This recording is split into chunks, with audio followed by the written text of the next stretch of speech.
दोस्तों, आज हम आपको एक ऐसी कहानी सुनाने जा रहे हैं जिसे सुनकर आपके रोंगटे खड़े हो जाएंगे। ये कहानी है ताकत, राजनीति, साजिश और उस जवाबी वार की जिसने पूरी दुनिया को हिलाकर रख दिया। ये कहानी है भारत बनाम अमेरिका की, और ये कहानी है उस दिन की जब दुनिया की सबसे बड़ी सुपर पावर ने सोचा कि वह भारत को घुटनों पर ला सकती है, लेकिन उन्हें यह नहीं पता था कि उन्होंने जिस देश को चुनौती दी है वह 140 करोड़ दिलों की धड़कन है।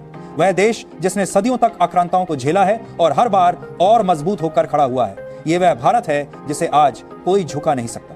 तो पूरी अपडेट क्या है, आइए विस्तार से समझते हैं। लेकिन उससे पहले अगर अभी तक आपने हमारे चैनल को सब्सक्राइब नहीं किया है तो एक सच्चे देशभक्त की तरह सबसे पहले इस वीडियो को लाइक कर दें और उस सब्सक्राइब बटन को दबाकर चैनल को सब्सक्राइब कर लें। 27 अगस्त 2025 यह तारीख अब इतिहास के पन्नों पर सुनहरे अक्षरों में दर्ज हो चुकी है। अमेरिका के राष्ट्रपति डोनाल्ड ट्रंप ने एक आदेश पर हस्ताक्षर किया और उस आदेश ने भारत पर अब तक का सबसे बड़ा आर्थिक हमला बोल दिया। यह हमला गोलियों की हेल्दी एक आर्थिक हमला मारदूस से नहीं हुआ, न ही मिसाइलों से, बल्कि डॉलर और टैरिफ के जरिए किया गया। अमेरिका ने भारत से आने वाले हर सामान पर 25% का अतिरिक्त शुल्क थोप दिया। दोस्तों, यह कोई मामूली बात नहीं थी। यह किसी भी बड़े देश पर अमेरिका द्वारा लगाया गया अब तक का सबसे बड़ा टैरिफ था और इस वार के पीछे एक ही मकसद था, भारत को झुकाना, भारत को घुटनों पर लाना और भारत की अर्थव्यवस्था को ध्वस्त करना। अमेरिका ने इसका कारण बताया, भारत रूस से सस्ता तेल खरीद रहा है और ऐसा करके वह रूस की युद्ध मशीन को ताकत दे रहा है। लेकिन असली सच्चाई इससे कहीं ज्यादा खतरनाक थी। ट्रंप प्रशासन की असली नजर भारत की स्वतंत्र विदेश नीति पर थी। यह हमला भारत की संप्रभुता पर था।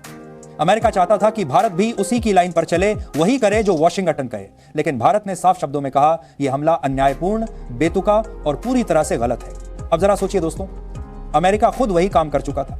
जब पिछली अमेरिकी सरकार थी तब उसी ने भारत को कहा था कि वह रूस से तेल खरीदे ताकि दुनिया में तेल की कीमतें आसमान पर न जाएं और अमेरिकी जनता को महंगी गैस का सामना न करना पड़े। मतलब पहले अमेरिका ने हमें रास्ता दिखाया और जब हमने उस रास्ते पर चलना शुरू किया तो अब वही अमेरिका हमें सजा देने पर उतर आया।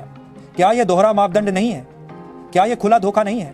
ट्रंप का असली निशाना भारत की अर्थव्यवस्था की रीढ़ थी। अमेरिका ने भारत के $60 बिलियन के एक्सपोर्ट को टारगेट किया। जरा गौर कीजिए, यह भारत से अमेरिका जाने वाले कुल सामान का 60% हिस्सा है। जेम्स और ज्वेलरी सेक्टर, जहां सूरत और मुंबई के लाखों कारीगरों का पसीना लगता है, उस पर 52.1% का टैरिफ लगा दिया गया। हमारे कपड़ा उद्योग जो त्रिपुर से लेकर बेंगलुरु तक फैले हैं, उन पर 63.9% का जानलेवा शुल्क ठोक दिया गया। सी फूड, ऑटो पार्ट्स, खेती के उत्पाद, हर उस चीज पर वार किया गया जिससे भारत का आम आदमी अपना घर चलाता है। अमेरिका का मकसद साफ था, भारत के छोटे और मंझोले उद्योग यानी MSMEs को तोड़ दो। ये वही सेक्टर है जो हमारे एक्सपोर्ट का 45% है और करोड़ों लोगों की सेक्टर है। भारत के जोर दिखाई है किसी के बाद आपकी साथरा जो आपको समझ गया, को रोजगार देता है। अमेरिका चाहता था कि जब भारत के करोड़ों लोग बेरोजगार हो जाएंगे तो भारत खुद ब खुद झुक जाएगा। लेकिन दोस्तों, यहां कहानी ने ऐसा मोड़ लिया जिसकी किसी ने कल्पना भी नहीं की थी। दुनिया इंतजार कर रही थी कि भारत अब झुकेगा, गिड़गिड़ाएगा और अमेरिका से बातचीत की भीख मांगेगा। लेकिन हुआ बिल्कुल उल्टा। जर्मनी के अखबार फ्रैंकफर्टर अल्गेमाइने ज़ाइटुंग ने एक रिपोर्ट छापी, Trump calls but Modi doesn't answer. Report में खुलासा हुआ कि डोनाल्ड ट्रंप ने पिछले कुछ हफ्तों में 4 बार भारत के प्रधानमंत्री नरेंद्र मोदी से फोन पर बात करने की कोशिश की, लेकिन हर बार पीएम मोदी ने फोन उठाने से साफ इनकार कर दिया। दोस्तों सोचिए, दुनिया का सबसे ताकतवर आदमी फोन मिलाता है और भारत का प्रधानमंत्री कॉल तक रिसीव नहीं करता। यह केवल खामोशी नहीं थी, यह खामोशी एक गगनभेदी संदेश थी। यह संदेश था कि भारत अब अमेरिका की दबाव की राजनीति नहीं मानेगा। मोदी जानते थे कि अगर वह फोन उठाते तो ट्रंप उन्हें अपने दबाव में ले लेते। ट्रंप का स्टाइल हमेशा से टकराव और दबाव का रहा है। वह पहले हमला करते हैं और फिर सामने वाले को कमजोर करके अपनी शर्तें मनवाते हैं। लेकिन मोदी ने इस बार ट्रंप के पूरे खेल को ही खत्म कर दिया। उन्होंने फोन न उठाकर यह साफ कर दिया कि अब भारत की राजनीति भारत के हिसाब से चलेगी, न कि अमेरिका की मर्जी से।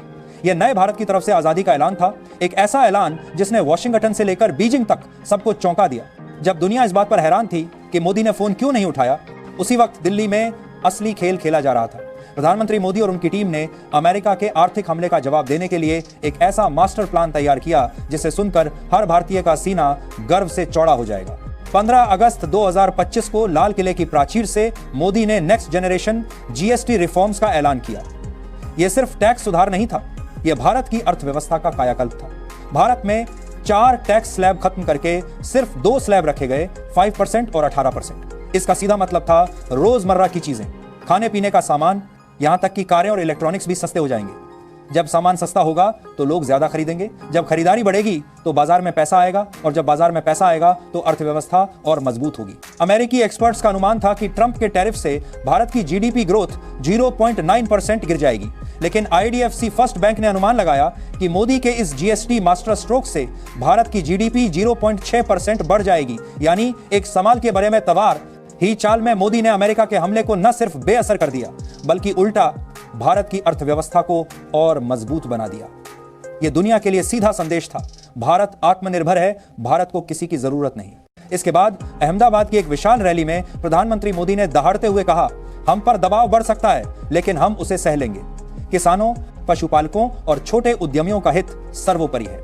मोदी ने स्वदेशी अपनाने का आह्वान किया और दुकानदारों से कहा कि वे अपनी दुकानों पर बोर्ड लगाएं, यहां केवल स्वदेशी सामान बिकता है।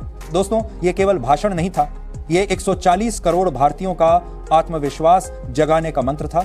लेकिन भारत ने केवल अपनी घरेलू अर्थव्यवस्था को मजबूत नहीं किया, बल्कि दुनिया की कूटनीतिक बिसात पर भी एक जबरदस्त चाल चली। जापान ने ऐलान किया कि वह भारत में अगले 10 सालों में 10 ट्रिलियन येन यानी लगभग 68 बिलियन डॉलर का निवेश करेगा।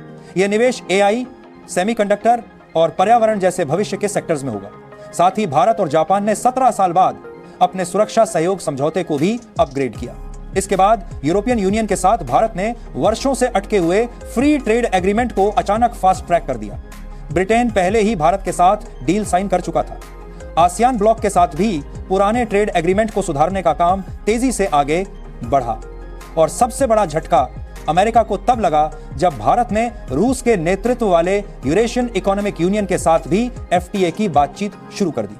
अमेरिका ने हमें रूस से तेल खरीदने पर सजा दी थी और हम उसी रूस के साथ अपने आर्थिक रिश्तों को और मजबूत कर रहे थे। दोस्तों, लेकिन असली धमाका अभी बाकी था। अमेरिका की इस दादागिरी ने अनजाने में एक ऐसा गठबंधन बना दिया जिसकी उसने कभी कल्पना भी नहीं की थी। रूस, भारत और चीन यानी रिक अब एक साथ आ खड़े हुए। जो गठबंधन पहले केवल कागजों पर था, वो अब हकीकत बन रहा था। मोदी ने 7 साल बाद चीन जाने का फैसला किया, जहां वह शंघाई सहयोग संगठन की बैठक में शामिल होंगे। वहां चीन के राष्ट्रपति शी जिनपिंग और रूस के राष्ट्रपति व्लादिमीर पुतिन भी मौजूद रहेंगे। रूस चाहता है कि इन तीनों की 7 साल बाद आराम की बैठक में दसन की वार्ता है कि वो इन पर त्रिपक्षीय बैठक हो। और दोस्तों, अगर यह बैठक हो गई तो समझ लीजिए कि दुनिया की राजनीति हमेशा के लिए बदल जाएगी। रूस, भारत और चीन, इन तीनों की संयुक्त जीडीपी पीपीपी लगभग 54 ट्रिलियन डॉलर है। यह पूरी दुनिया की अर्थव्यवस्था का 1/3 हिस्सा है। सोचिए, अगर ये 3 देश एकजुट हो गए तो क्या अमेरिका का वर्चस्व बच पाएगा? ट्रंप ने सोचा था कि वो भारत को अलग थलग कर देगा, लेकिन उसकी एक गलती ने भारत को न सिर्फ और मजबूत बना दिया, बल्कि भारत को दुनिया की नई महाशक्ति बनने की राह पर भी डाल दिया। यहां असली सच्चाई सामने आती है। दोस्तों, अमेरिका ने भारत को फंसाने के लिए जो जाल बिछाया था, उसी जाल में वह खुद फंस गया। ट्रंप ने सोचा था कि वह भारत को उसकी जगह दिखाएंगे, लेकिन असल में उन्होंने भारत को उसकी असली जगह दिला दी। एक फॉलोअर की नहीं बल्कि एक लीडर की जगह भारत ने झुकने से साफ इनकार कर दिया। उसने अपनी घरेलू अर्थव्यवस्था में सुधार किए, दुनिया भर में नए दोस्त बनाए और संकट को अवसर में बदल दिया।